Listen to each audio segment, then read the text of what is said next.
Hi there, I'm Ben Pearson. Welcome to the Tech World Human Skills Podcast. Every episode we talk through how to thrive in the tech world, not just survive. Now, if you want me to work with your team, just give me a shout. I love to help teams be more influential, memorable and successful with their stakeholders. Head over to www.techworldhumanskills.com to book a chat. Hi everybody and welcome to the Tech World Human Skills Podcast. We have another fine episode for you today, and thanks so much for listening. We're talking about a fascinating topic. We're talking about why digital projects fail. Now, some projects go brilliantly, but a lot fail. And we're going to dig into why that is and how we can make ours succeed. Now, our guest today has a unique and compelling set of data to base his thoughts on. Loads of the NHS digital projects. He's the Deputy Director of the NHS Digital Academy, and he's got a fantastic perspective to share with us. So, please welcome to the show, James Freed. James, it is brilliant to have you with us. Thank you very much, Ben. It is brilliant to be here. Excellent. I'm really excited that you've agreed to come on the show because I saw you speaking at Tech Show London on this topic and really loved your session, and straight away I thought this would be brilliant to get on the podcast. So I was so pleased when you agreed to come on the show. Thank you for asking me. Well, no, it's the pleasure is genuinely all mine. So thank you. Now, for all our listeners that weren't at Tech Show London, that perhaps don't know you, didn't see the show, could you tell us a bit about your background? Yeah, no worries. Well, I started off as a scientist. I thought I was going to cure cancer. I didn't cure cancer, and it turns out academic research not quite for me. So I moved into the NHS. I started using my sort of cancer skills, I suppose, and knowledge on change management. Started off in cancer services, moved into digital around the year 2000-ish. I worked for a national organisation called the National Programme for IT. Learned quite a lot about why digital initiatives, certainly at scale, fail. Did a little bit of time in public health before moving into health education. And so I was the Chief Digital Information Officer for an arm's length body called Health Education England for a decade, and came to the conclusion that actually the biggest thing that we can do in trying to support digital enablement and digital success is people related, human related. So now I run the NHS Digital Academy. We've been running for about 9 years now, and our job is to try and support the NHS workforce to develop the digital skills so that we have as much benefit and actually as little harm as possible from the digital transformations that are being undertaken in the NHS. Brilliant. So years and years working in the NHS. Dyed in the wool. Died in the wall. Now, I just wonder, for our international listeners, could you kind of maybe just give a little bit of background on the scale of the NHS? So that's the UK National Health Service, little bit on the scale of the NHS? Yeah, no worries. So the National Health Service, we employ about 1 in 20 of the workers in the UK. So about 5% of the UK workforce, 1.4 million people. We provide everything from secondary care hospital services to specialist services around mental health or cancer, to primary care services, general practitioner, and all sorts of supporting services, pharmacy, pathology, radiology, all of that sort of stuff around helping people stay as healthy as they can be, but also when they do get poorly, have as good an outcome as they possibly can do. So, yeah, quite a lot of people doing quite a lot of things. We've got more than 200 hospital trusts in this country, which I guess, rather than a National Health Service, you might call us the biggest franchise in the world. Yeah. And the NHS in the UK is the 5th largest organisation in the world based on headcount. Okay, the 5th largest organisation in the world. That is brilliant. And that stat you said, I hadn't come across this. 1 in 20 people works in the UK, works for the NHS. That is ridiculous. And about another 1 in 20 works in social care. So 1 in 10 in health and care services.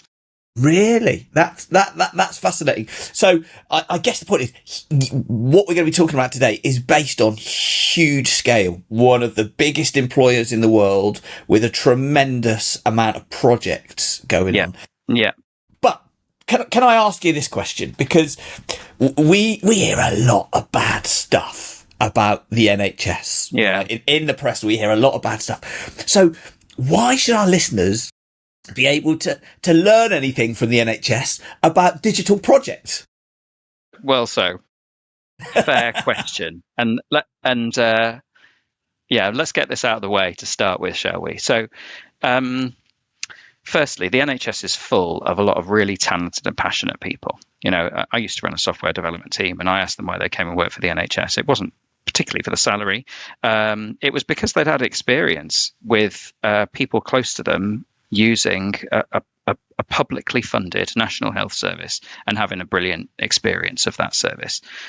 They felt as if they wanted to give something back. So we've got the sort of this unique attraction to people who have talent and want to give something back. There's a huge amount of talent in the NHS. It doesn't mean it's as funded as it needs to be, right? And actually, lack of funding means you do what you can, where you can. And sometimes it means that perfect digital implementations have their corners cut. But so what I will say is, I think there's a tremendous amount of good practice in the NHS that we can learn from. But the other thing I'd say, and I'm going to quote my daughter when she was 7. Okay. If that's okay. She said to me, Daddy, when I get things wrong, my brain grows. And I guess what that meant was that, and she was taught it. She didn't, didn't come up with that wisdom on her own. She's not Confucius. You haven't. No, I've not bred. The next Confucius, indeed. Yeah, but even were your listeners to think, what possibly can I learn from the NHS? They always fail. We actually learn more from failure than we do from success. And a lot of the data that I'll be talking through with you today will be from some of the failures and near misses that we've had that it's important to learn from and discuss.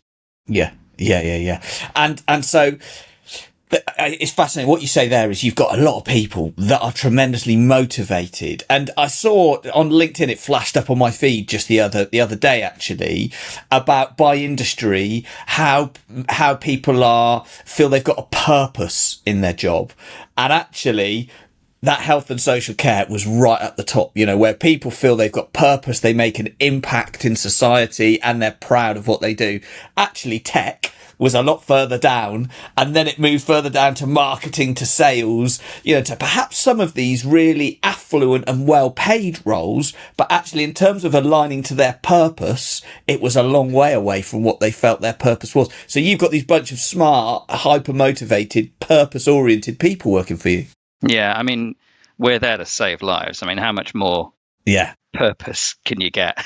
It's a true, and it is such an area where people do want to give their all for that end. They all believe it, and it's an altruistic endeavor, and it's a vocation.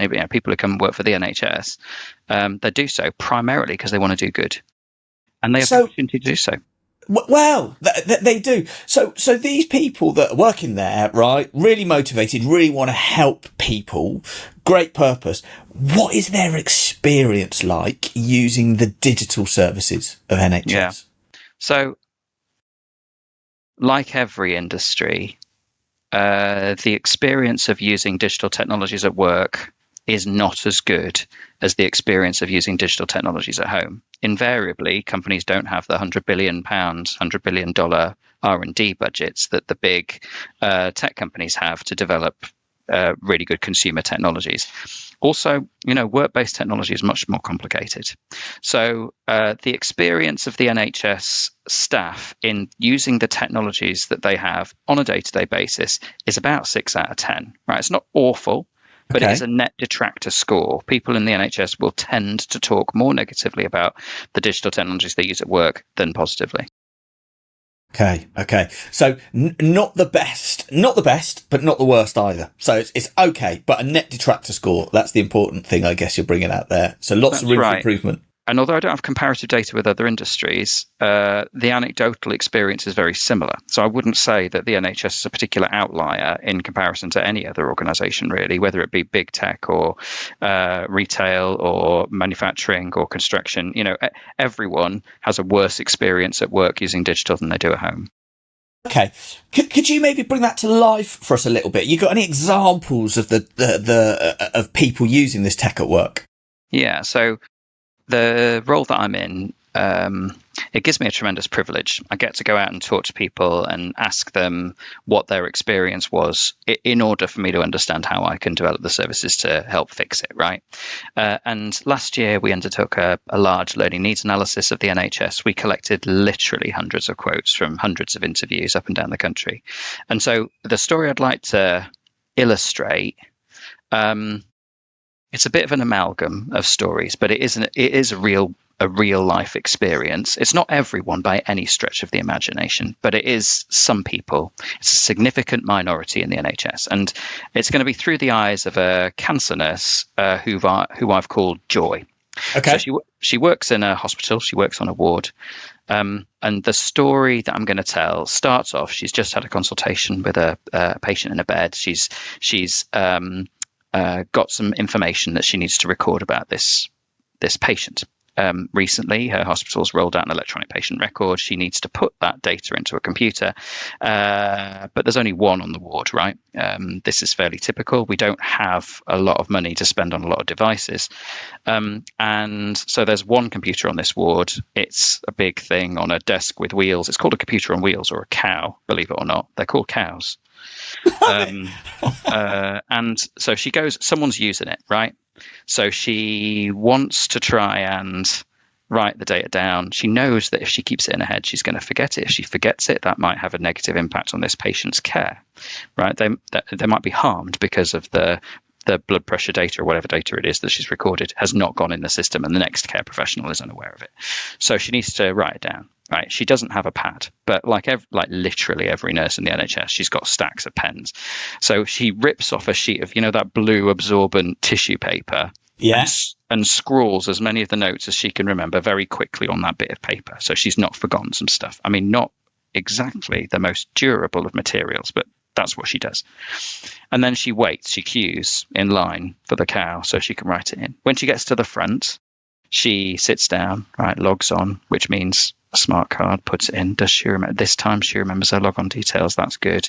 Takes a little while, maybe 5 minutes for the computer to boot up. It's a bit old. She gets in. She starts typing the information, not super quickly, right? So she's not digitally illiterate by any stretch. She can do her online shopping at home, but she doesn't have to type a lot at home. She's never really learned typing skills. She's using 2 fingers. She's taking a bit of time. There are people building up behind her. She's starting to feel flustered and stressed. She gets to the bottom of filling in these patient records, and there are 2 buttons. One of them says save, one of them says next, and the bottom falls out of her stomach. She feels physically sick. Now, the reason she feels physically sick is she's been here before. She's clicked one of those buttons and it wiped everything. And she can't remember which button it was.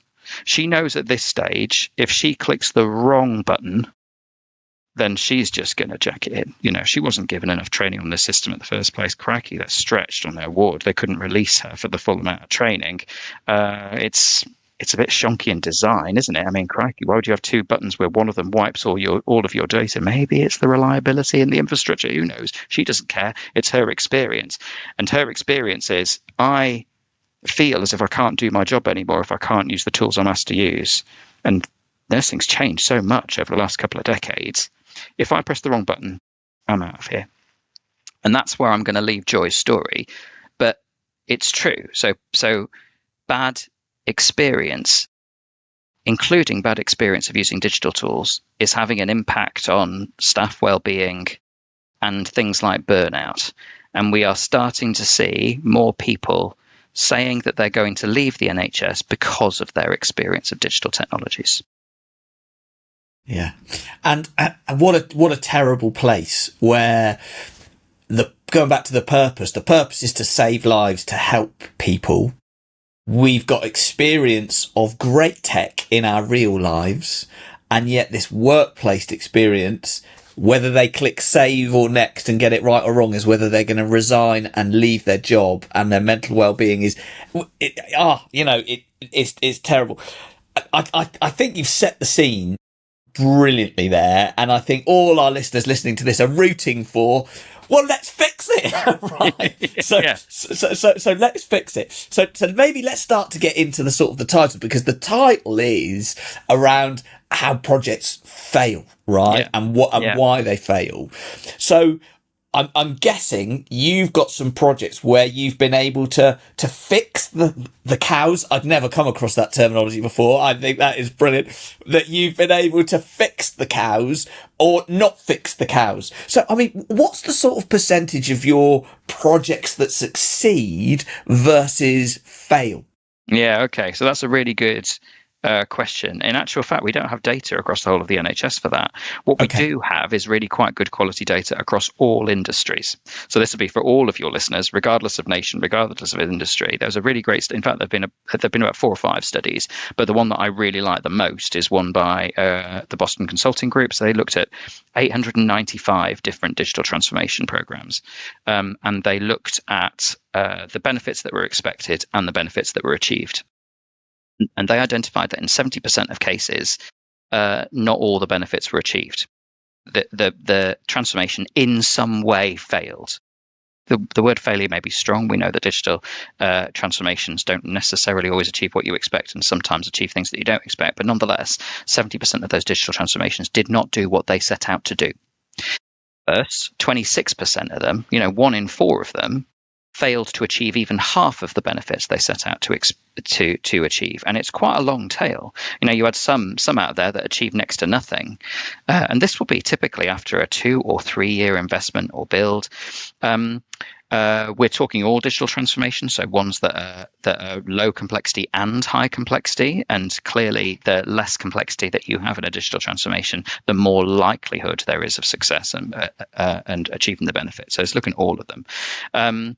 So yeah, 70% fail, 26% fail catastrophically across all industries, not just the NHS. Okay, which is a lot, isn't it? 70% of it, all investment isn't bringing the benefits that it said it would. That's pretty poor. So, yes. And the interesting thing is, when you work in an organisation, you kind of know it. The reason why we go back to the NHS staff saying their experience of digital technology is 6 out of 10 is because they know it. That when someone says, "Oh, we've got a new digital project," the majority of staff don't go, "Yay!" They go, "Oh, no. Another one." Yeah. Yeah, I mean, so that there is more and more change. Moore's law still applies. We're seeing a doubling of the opportunity from digital technologies every 2 years. And that means bam, bam, bam, bam. Inside an organization, there's more scope for change and more people are undertaking it. In 2020, Gartner released some data that indicated that more than half, for the first time, more than half of a typical organization's workforce are what are known as business technologists, people who are bringing technology into the workplace in order to make the services that they run better. Sometimes that's consumer technologies like WhatsApp, for instance, famously brought into the NHS in 2020 during COVID because NHS teams, doctors and nurses, needed to communicate with one another, and they couldn't get together in person as much. So suddenly they were using consumer technologies to sort of bridge the gap that wasn't there and that wasn't being filled by other platforms at the time. But it's true of all organizations. There is more change happening, delivered by more people, with more chance of complexity and clash and failure than ever before. And it is resulting in this huge level of techno stress in our staff. And although I don't have data for that level of stress outside of the NHS, my hypothesis would be it's in any medium to large enterprise. Yeah. So maybe we can start to dig into why do these projects fail? Yeah. So again, some data from Gartner. I'm going to narrow it down to governmental projects, although actually there's no real reason why this data shouldn't apply elsewhere. It just happens to be what this data is. But I think they looked at about 200 chief executives and chief digital information officers, and they asked okay, they've identified digital transformations that have failed, and then they asked those senior leaders what was the single biggest reason why your digital transformation failed, and they collated all of those stats together. They identified about 1 in 5 of them failed for technology-based reasons. About 1 in 5 of them failed because of lack of resourcing, but fully 3 in 5 of them, in fact slightly higher, 63%, failed either because of cultural reasons in the organization, teams not getting on, lack of leadership, that sort of stuff, or lack of skills deficits. So whether that be skills deficits in the user base or skills-based deficits in leadership or skills deficits in the digital and data professional staff, it was something around that skill deficit. So most tech initiatives fail because of cultural skills deficit reasons, people reasons rather than technology or resourcing reasons. And the reason why I get so excited about this is that my job is a digital academy, right? I'm an education institution. So if there are things that people can do differently, behavior change that we can influence through education, that's 60% failure rate or contribution to failure. 60% of digital failures that have failed because of cultural and skills deficit reasons, we might be able to fix that. Yeah. And fixing 60% of all digital failures that's quite a big deal.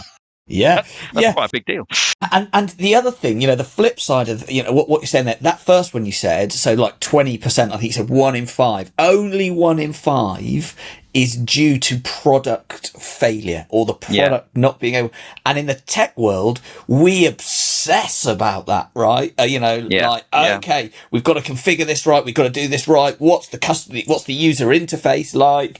Oh no. And we will over engineer and engineer and engineer. And actually, that is only 1 in 5 of whether it's a failure. It needs to be up to the job. Don't get me wrong. I'm not saying that's important. But 80% of whether it succeeds or not is not actually about the product. Correct. It's about all of the other things.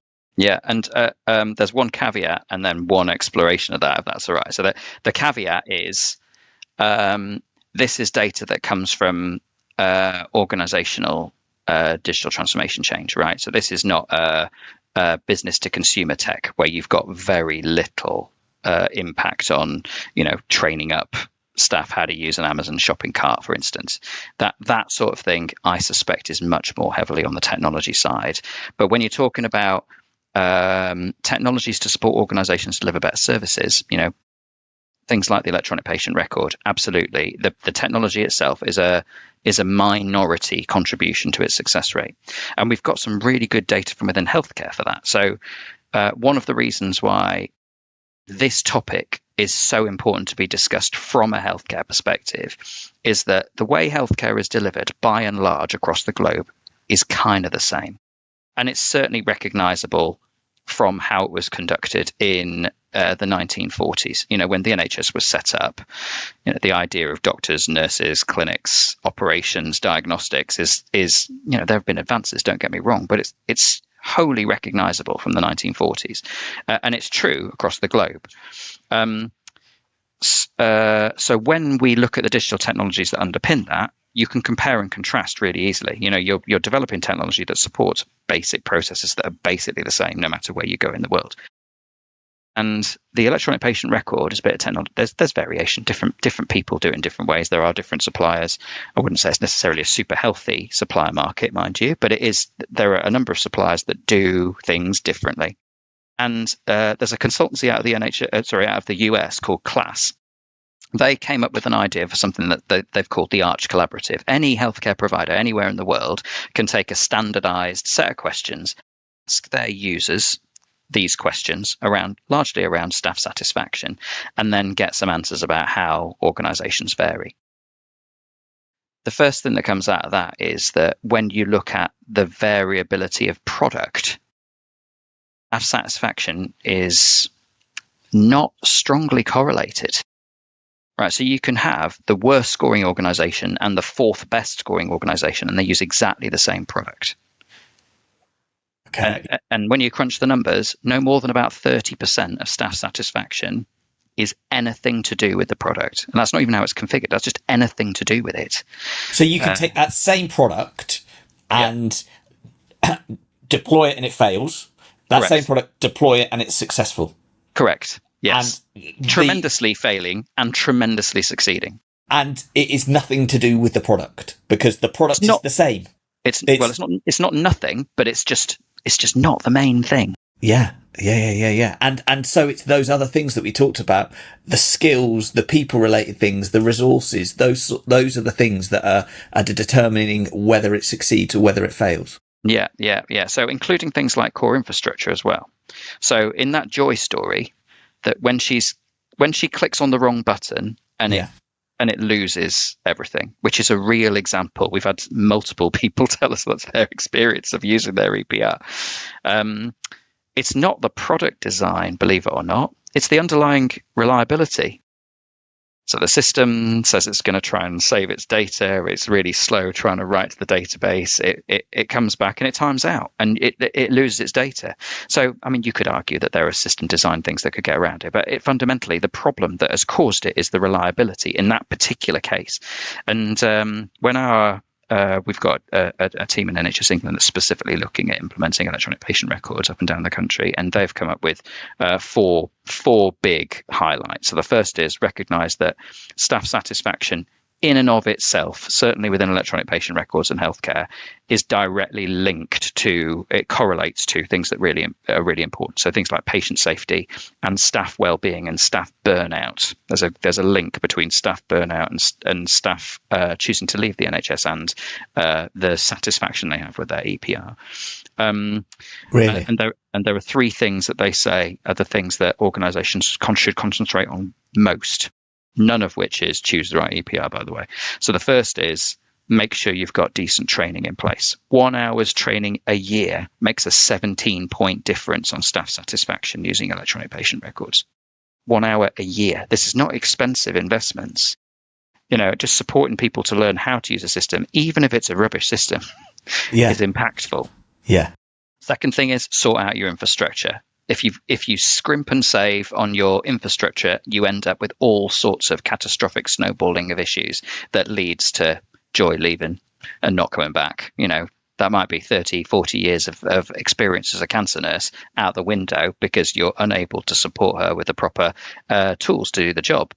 And then the third one is make sure and this is well understood, and it's been the top of Gartner's recommendations for a long time. When you're building and implementing digital products in your business, make sure that you've got multidisciplinary business and digital teams working together. And so they're the three big things that the data indicates organizations should focus on most. Okay, so let's just unpack that a little bit. So just thinking about then, what can we do about it? So we're saying all these projects are failing. Often it's the same product will wildly succeed or wildly fail, and it's not the product. So the things that we can do about that. So the user experience. Having a good user experience and a good experience is really important to people, to the point where people are leaving or burning out because of that experience. So then you're saying 1 hour of training, just making sure that people are trained on these and understand is going to have such an impactful place. Yeah, just a level of familiarity, actually. So, one of the quotes that we got was, "I just want to know that it's not me." That it's not me making the mistake. If I just knew that it was the system being a bit shonky, I could kind of forgive it. But that feeling of sickness that Joy felt is a really visceral thing. I mean, I get that sometimes when I'm when I've got a technical issue that I don't feel I can solve, and it's like I don't even know how to start with this. I get that sick feeling, and so I understand. I mean, not to the same extent as Joy, almost certainly, but it is a very real thing. If you feel as if I can't do my job anymore, I just don't have the skills to be able to do it. Yeah. Which is untrue. But if you feel that way, it makes a big difference to your well-being, to your feeling of burnout, to your feeling of, imposter syndrome at work. And it makes a big difference. And so how do you do that training? So you guys come up with a good formula or a good way. What works? Is it in person? Is it we do video on demand? What's the best way to roll out this sort of simple training? Yeah, I mean, that's a really good question, and I don't think we've got the perfect answer yet. So, looking at nursing staff in particular, we know that face-to-face training and online training, there's not a huge amount of difference in terms of uptake or satisfaction from it. And because e-learning is so cheap, you can deliver e-learning at 30 to 50 pence per person per session. So it's a cheap way of delivering education at scale. It's fine. The problem is e-learning is a bit of a chore. Face-to-face learning, maybe not in the case of learning digital products, but in general can be quite a treat. Yeah. In the digital academy, we're starting to get involved a lot more in the electronic patient record and digital product space, but we need to bear in mind that different products are implemented in different ways, or even the same products implemented in different ways in different sites. So we can't do all things for all people. What we think we probably can do is support the educators and the digital leaders within those organizations to make the right decisions. For instance, one of the things that we found has been really impactful is the concept of digital champions. One-to-one at the elbow learning. When Joy is having difficulty, she can't remember which button to press. If she can go and talk to Janice, who does know which button to press, and Janice happens to be right there, you've solved the issue right then. Yeah. Joy doesn't leave. Yeah. So those sorts of digital champions framework initiatives, when they're set up well, can be really, really impactful. Not super expensive either. And we are finding that, and I'm sure this is true for other industries, NHS staff that don't say they don't have time to train, and it tends to be something that is less valued, both by end users and by senior leaders before they've undertaken it.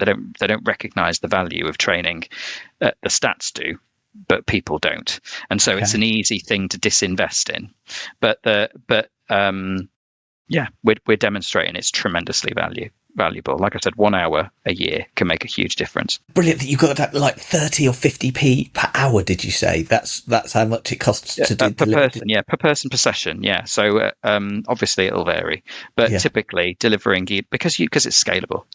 You create a piece of learning, then you can deliver it to lots of people. But for us, it's about 30 to 50p per person. Now, the other thing I'd just love to maybe dig into a little bit is the connection between teams, having these multidisciplinary teams. Could you unpack that a little bit? Yeah, no worries. So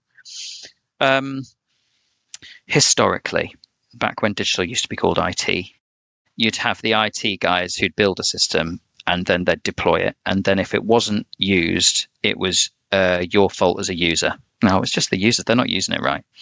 Then we started to understand things like user-centered design and user research. We started to recognize, oh, hang on a second, there's an outcome here that's more important than an output. How do we help create a better outcome? And we started realizing that understanding the problems that users had, designing products with users in mind, and importantly, co-designing with end users led to better outcomes measures.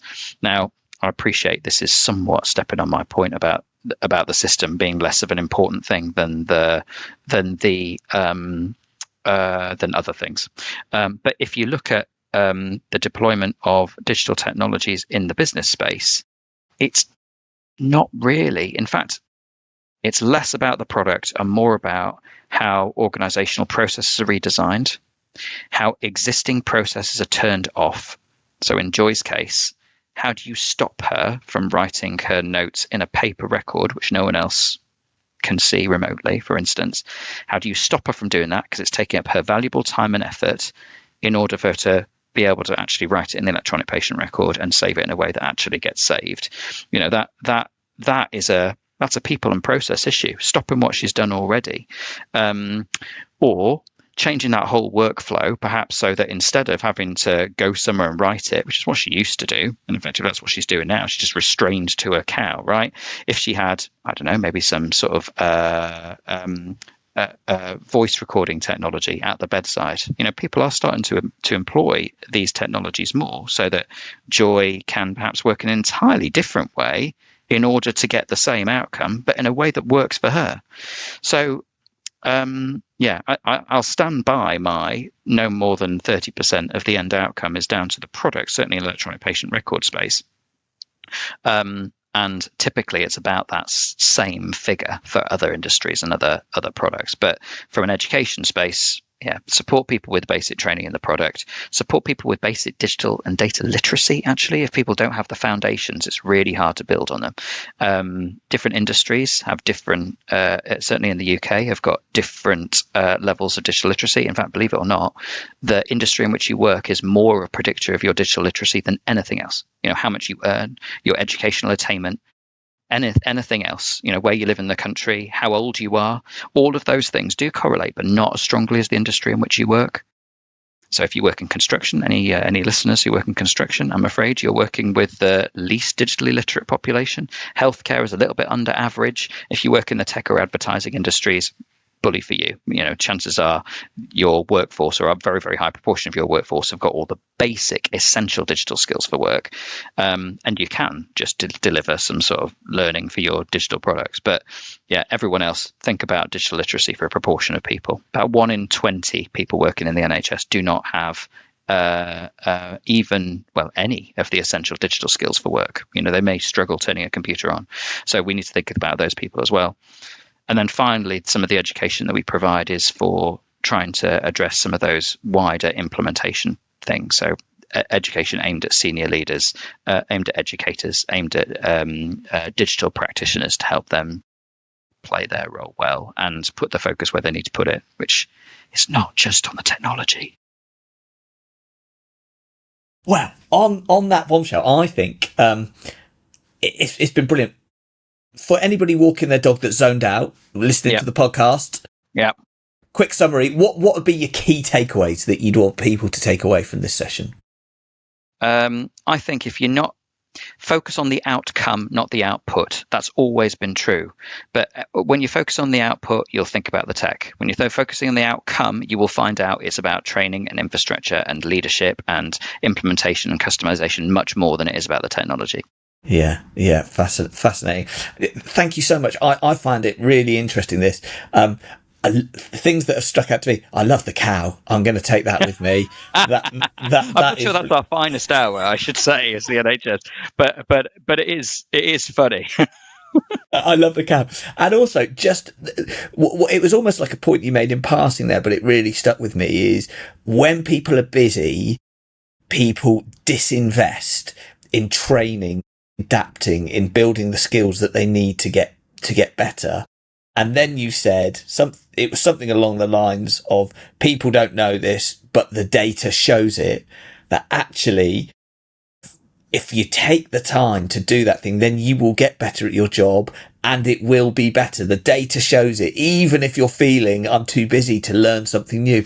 And in this world where AI is coming in, the rate of change is so fast, if you're in that mindset of, training is a chore that I can't fit in, versus training is something that's essential to make me relevant and stop me from burning out and to help me with my well-being and all of these sorts of that just sort of flared up with me. That was a really interesting point you made there. Thank you. And if I could also just add, so if organizations in the UK are interested in exploring that basic essential digital skills thing, there's a charity called Future.now that I'm involved with. So say that again, Future.now. Okay. All one word, which actually any organisation can get involved with. They've got a charter. They support the Department of Skills, Innovation and Technology with the capability frameworks and the infrastructure to support organisations to build up essential digital skills in their own workforce. And if you want to get involved, they snap your hand off at the wrist. So please do get involved if you'd like to. Brilliant. Well, what I'll do is I'll pop that in the show notes. I'll get that link off of you and pop that in the show notes so that people can find that. And if people have loved hearing the sorts of things that you've been saying and want to connect with you, how's the best way for people to get in touch with you? Probably LinkedIn, actually. Okay. So if you just search for James Freed and look for an NHS one, I'm quite a rare person in terms of name. Right. Just don't pick the US architect. That's not going to help you get in contact with me.